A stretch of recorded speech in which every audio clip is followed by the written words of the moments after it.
For centuries, humans have had a mystical curiosity about the afterlife.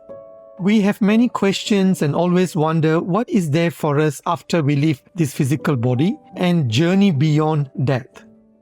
Today, we have the incredible privilege of hearing firsthand from people who have had near-death experiences or NDEs. These individuals have visited the other side and are here to share their life-changing experiences with us. In this series, we will explore their NDEs and hear about their personal experience of meeting God and traveling to the afterlife. In today's show, we feature NDEs from former atheists, people who once believed that God and the afterlife did not exist. However, after experiencing the celestial realm firsthand, they now dedicate their lives to sharing a transformational message. Our most benevolent Creator and eternal life are very real, and both await us at the end of our earthly journey. First, we'll share the near-death experience of Heather May from Quebec, Canada. She begins by describing how a single childhood question to her father shaped her spiritual beliefs into adulthood. When I was a child and I had asked my father, well, what happens when we die, Dad? And he said, nothing. We live, we die, that's it. You're in the ground. That's all. And so I took that as a little kid at absolute face value. One time when I was invited to my cousin's Sunday school, the teacher asked me if I believed in God, and I said no, and she was absolutely horrified. While attending a party, Heather suddenly felt immense pressure on her chest. In distress, she urged her friends to call an ambulance, but her fiancé chose instead to drive her to the hospital. On the way there, Heather felt everything slowly fade into darkness. Now I'm in pitch blackness. Call it the abyss or the void, because I don't know what to call it. But it was so comfortable there, even though it was pitch black. Then a tunnel of light appeared. Gradually it moved toward Heather and drew her in. But now I'm ascending upwards. I have no control over that whatsoever, but now I'm suddenly in it. And I could see at the top of the tunnel this extreme bright light, extreme. And then all of a sudden I was there. In the majestic bright light, Heather saw many people walking toward her. As they came closer, she realized they were her deceased family members welcoming her home. And my great-grandmother stepped towards me, and this always makes me tear up. She said, "Heather, you have died." And I was like, no, that can't be, sorry.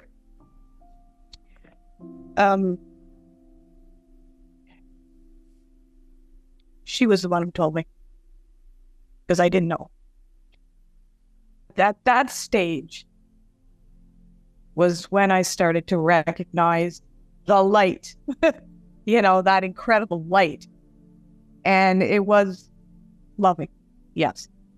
Beyond what we could imagine. Just incredible. And acceptance and support and kindness and gentleness. Heather was then taken to her life review, where she learned the true impact of how we affect one another. Even when we have a thought about somebody, they pick it up.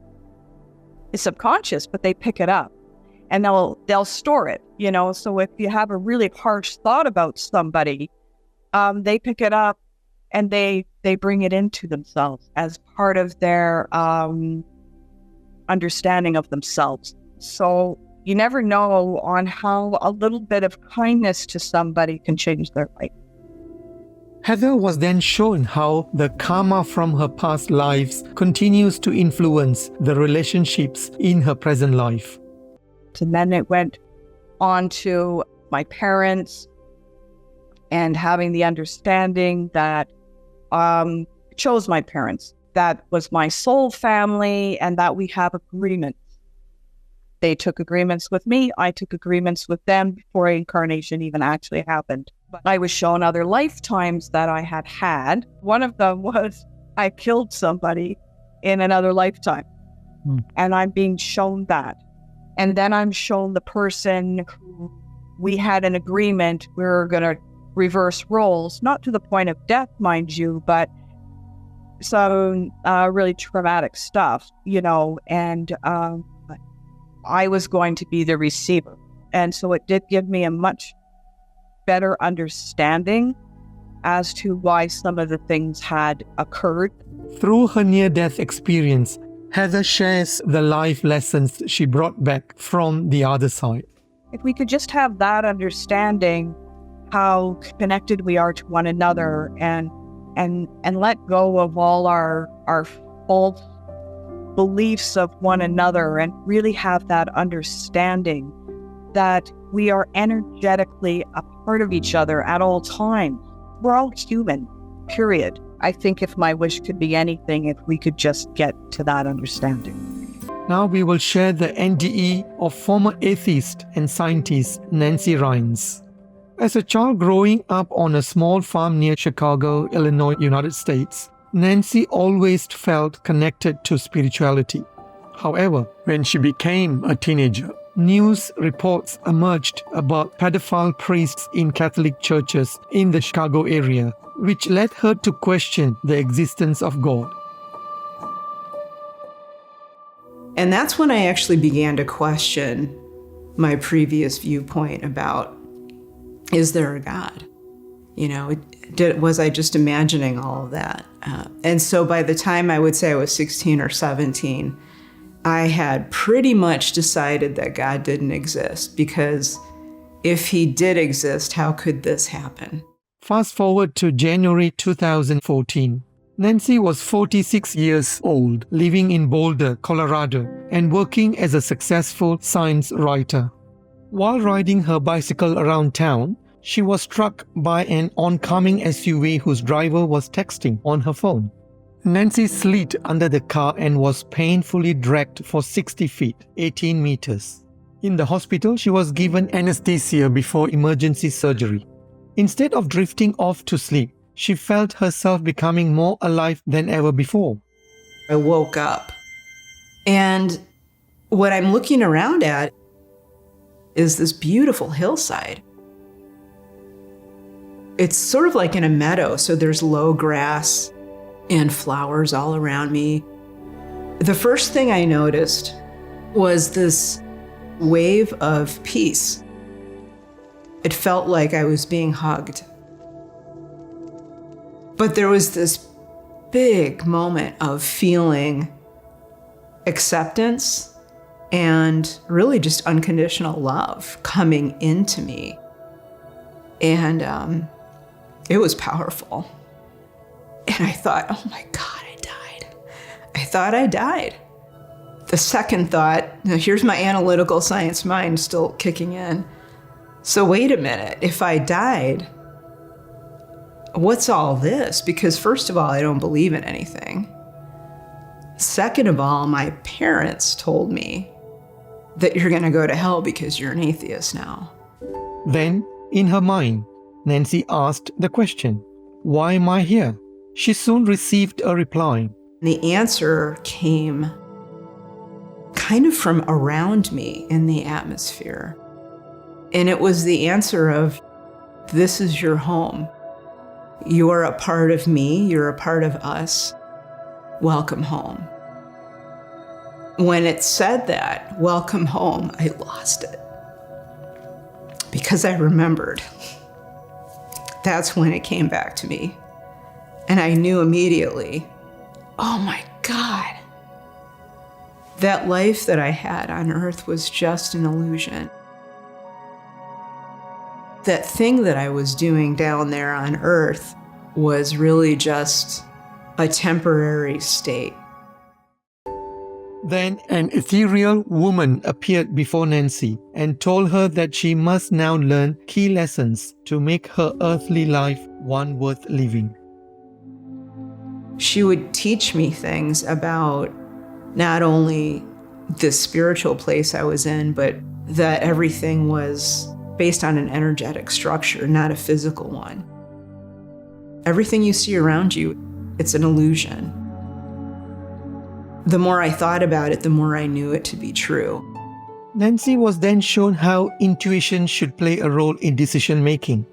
She finally went into that is, you don't just use your brain, your human brain, to make decisions. You also have to dig deeper into what we would call intuition, or that inner knowing. And she said, balance those two out so that you're making decisions from a really holistic place rather than simply an analytical decision. After the surgery, doctors told Nancy that it would take 16 weeks before her body cast could be removed. However, she healed rapidly, and it took only 4 weeks. Drawing from the lessons she learned in her NDE, Nancy Rines now shares the true purpose of our lives on planet Earth. This physical reality, it's like a crucible, meaning it's a very focused place where you can learn a lot of different things in a very short amount of time. All those different reasons or purposes that people can have, there's one core. And that one core is to learn how to be here in this environment and still live from a place of love and compassion. Not just for your immediate family, but for everybody else. And that's the core purpose that we all share.